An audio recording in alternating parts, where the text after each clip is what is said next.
আজকে আপনার শেয়ার বাটনটার বাংলাদেশের প্রয়োজন ভাই। আজকে আপনার লাইক বাটন, আপনার কমেন্ট বাটন, আমাদের এই ভিডিওটা ভাইরাল করা আজকে বাংলাদেশের জন্য প্রয়োজন, আমার একার জন্য প্রয়োজন না ভাই। আজকে আপনার একটা লাইকে যদি একটা পরিবারকে 1 কেজি মুড়ি কিনে দেয়া যায়, আপনার একটা লাইক কমেন্ট শেয়ারে যদি একটা পরিবারকে এক বেলা খাবার কিনে দেয়া যায়, তাহলে বলেন আপনার শেয়ার, আপনার লাইক, আপনার কমেন্ট কোন দিনের জন্য ব্যবহার করবেন? ওই মানুষটা নাচতেছে, ওই মানুষটা গাইতেছে, ওই মানুষটা কমেডি করতেছে, ওই ভিডিওগুলোতে আপনারা ভাইরাল করতে করতে করতে করতে এমন জায়গায় নিয়ে যান।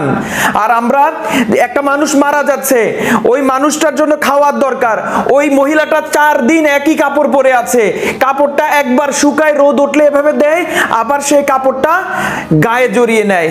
ওই মায়ের জন্য কি একটা কাপড় কিনে নিয়ে যেতে আপনি এই ভিডিওটা শেয়ার করতে পারবেন না? আপনি অর্থ দিয়ে সহযোগিতা করতে পারছেন না, কিন্তু আপনার হাতে থাকা লাইক কমেন্ট শেয়ার বাটন, এই শক্তিটা ব্যবহার করেও কি বাংলাদেশের ফেনী অঞ্চলের মানুষদের, বাংলাদেশের নোয়াখালী অঞ্চলের মানুষদের, বাংলাদেশের বুড়িচং এলাকা, কুমিল্লা বুড়িচং এলাকার মানুষদের পাশে কি আপনি দাঁড়াতে পারেন না? এই লাইক কমেন্ট শেয়ার কোন দিনের জন্য রেখে দিয়েছেন ভাই? দুদিন আগে সেই মানুষগুলোকে বিকাশ বিকাশ বিকাশ বিকাশ, এই ব্যবসা সেই ব্যবসা বলে টিটকারি করেছেন। আজকে প্রয়োজন আছে সেই মানুষগুলোর? আজকে সেই মানুষগুলোর কত প্রয়োজন বাংলাদেশের?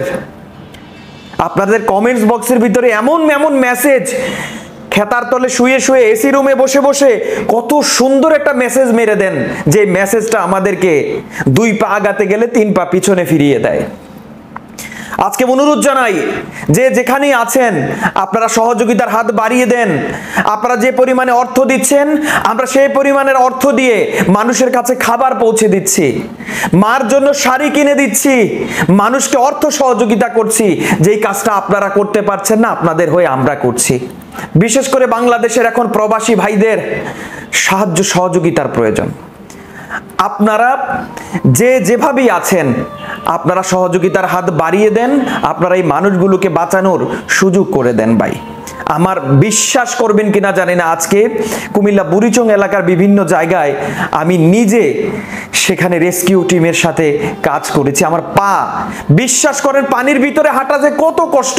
নরমালি হাঁটা যায়, কিন্তু পানির ভিতরে হাঁটা যায় না ভাই। এতটুক পানি কতক্ষণ হাঁটা যায়? ওই দূর থেকে একটা মানুষ হাত দিছে, ভাই আমি আসি, আমাকে নিয়ে যান। ওই মানুষটাকে রেস্কিউ করতে গেলে কত দূর পর্যন্ত এভাবে যাওয়া লাগে, নৌকাতে উঠানো লাগে, আনা লাগে, কত কষ্ট করছে এক একটা মানুষ। 1 ঘন্টায় তাদের পানির পরিমাণ নরমাল লেভেল থেকে এই লেভেল পর্যন্ত চলে গেছে। হাঁস মুরগি থেকে শুরু করে সবকিছু তছনছ হয়ে গেছে, ঘরেই রয়ে গেছে, সবকিছু তছনছ হয়ে গেছে। নিজের বডিটা নিয়ে কোন রকম একটা আশ্রয় কেন্দ্রে আশ্রয় নিচ্ছে। এখন সেই আশ্রয় কেন্দ্রগুলোতে যে তারা আছে, তাদের জন্য তো 3 বেলা খাবারের ব্যবস্থা করতে হবে। শুকনো খাবার থেকে শুরু করে খিচুড়ি, আজকে আমি 4 থেকে 500 জনের জন্য খিচুড়ি পাকিয়ে দেওয়ার চেষ্টা করেছি। এগুলো করতে গেলে অর্থের প্রয়োজন। আমার পকেটে যতক্ষণ আছে আমি দিলাম, কিন্তু আপনি যদি 10 টাকা, 100 টাকা, 1000 টাকা, 10,000 টাকা দেন, আমার পকেট থেকে যদি 10,000 দেয়, আরেকজন যদি 500 100 করে এভাবে দেয়, এখানে কত টাকা হয় এবং এই টাকা দিয়ে কত মানুষের কাছে যাওয়া যায়। কিন্তু একজন মানুষ যখন দিতে লাগে, তখন হয়তোবা জিনিসটা তার গায়ে লাগে। একজন মানুষ যখন দেয় তখন গায়ে লাগে, কিন্তু আমরা 10 জনে যখন দেই, ক্ষুদ্র ক্ষুদ্র জিনিসটাই একটা আকাশ সমান, পাহাড় সমান হয়ে দাঁড়ায়। পারেন বাবারে আমার কাছে দিতে হবে এমন কোনো কথা নাই, আমি বলবো না আমার কাছে দেন। কিন্তু যারা আমাকে ভালোবাসেন, যারা আমাকে বিশ্বাস করেন, তারাই দেন। অন্যথায় আপনি যদি পারেন সশরীরে দেন, না হয় আপনার পরিচিত বা আপনার ভালোবাসার মানুষটাকে আপনি দেন, সে আপনার দায়িত্বটা পালন করে সেই মানুষটাকে বাঁচানোর চেষ্টা করুক। আর যারা আমাকে ভালোবাসেন, আমাকে বিলিভ করেন, আপনারা আমার ভিডিওটা শেয়ার করেন, ভাইরাল করেন। আমি ওয়াদা করছি আপনার টাকা সঠিক জায়গায় ব্যবহার হবে এবং সেই বন্যা দুর্গত, বন্যা কবলিত মানুষদের জন্যই ব্যবহার হবে। এবং এই টিপু চৌধুরী বিগত দিনে যেভাবে আপনাদের দেয়া শর্ত পূরণ করেছে, আপনাদের হয়ে কাজ করেছে, প্রবাসীদের হয়ে কাজ করেছে, ঠিক তেমনি করে আজকে বন্যায় প্লাবিত হওয়া মানুষদের মাঝেও আপনাদের হয়ে নেতৃত্ব দিচ্ছে এবং আপনাদের জন্য আপনাদের কথা আমি সেই মানুষগুলোর কাছে তুলে ধরছি যে আমি একা নই, আমার প্রবাসী ভাইয়েরা সহযোগিতা করেছে, সেই প্রবাসী ভাইদের সহযোগিতা নিয়ে আজকে আমি আপনাদের কাছে এসেছি। এই নেন 500 টাকা, এই নেন 1000 টাকা, এই নেন কাপড়, এই নেন শাড়ি, আপনারা বেঁচে থাকার মতো পরিবেশ তৈরি করেন। আপনারা বেঁচে থাকেন, পরবর্তীতে কি লাগে আমরা সেটাও দেখব।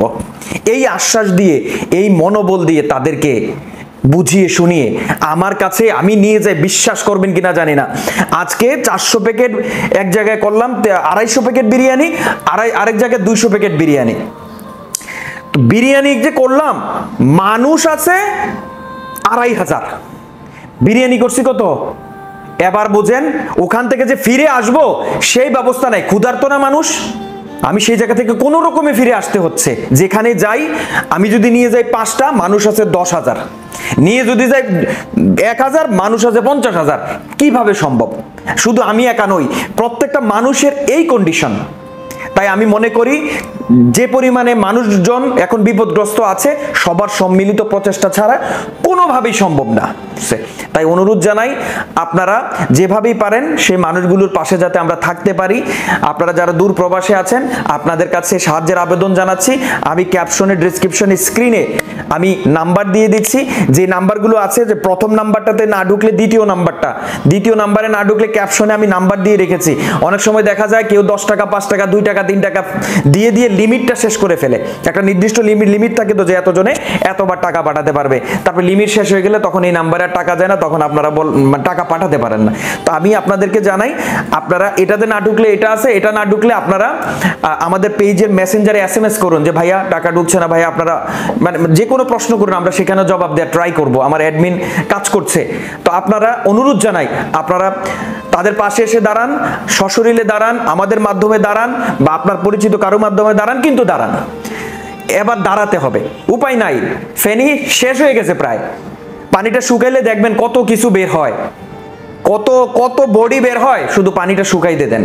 নোয়াখালী অবস্থা খারাপ, বুড়িচংয়ের অবস্থা এখন এমন পরিমাণ, মানে ধরেন গুমতি নদীর পানি কমেছে কত? 1 ফুট কমেছে, আমি মেনে নিলাম 1 ফুট কমেছে গুমতি নদীর পানি। 1 ফুটে যদি এই পর্যন্ত, এখন বুড়িচংয়ের মানুষের এই পর্যন্ত পানি, তো যখন এই পানিটা 10 ফিট কমবে, 20 ফিট কমবে, তখন বুড়িচংবাসীর কি অবস্থা হবে? যেখান দিয়ে পানিটা ভেঙে, যেখান দিয়ে পানিটা বের হয়ে যাচ্ছে, সেই অঞ্চলের মানুষের, আমার তো মনে হয় যে সাগর, গাছের উপর দিয়ে পানি যাবে। তো সেই মানুষগুলোর আসবাবপত্র, আগামী দিনের বেঁচে থাকা, আমি বুঝি না আসলে কিভাবে কি সম্ভব হবে। বাকিটা আপনাদের ইচ্ছা, আপনারা কিভাবে সহযোগিতা করতে চান আপনারা। তারপরে অনুরোধ জানাই, এগিয়ে আসেন, মানুষদেরকে বাঁচান।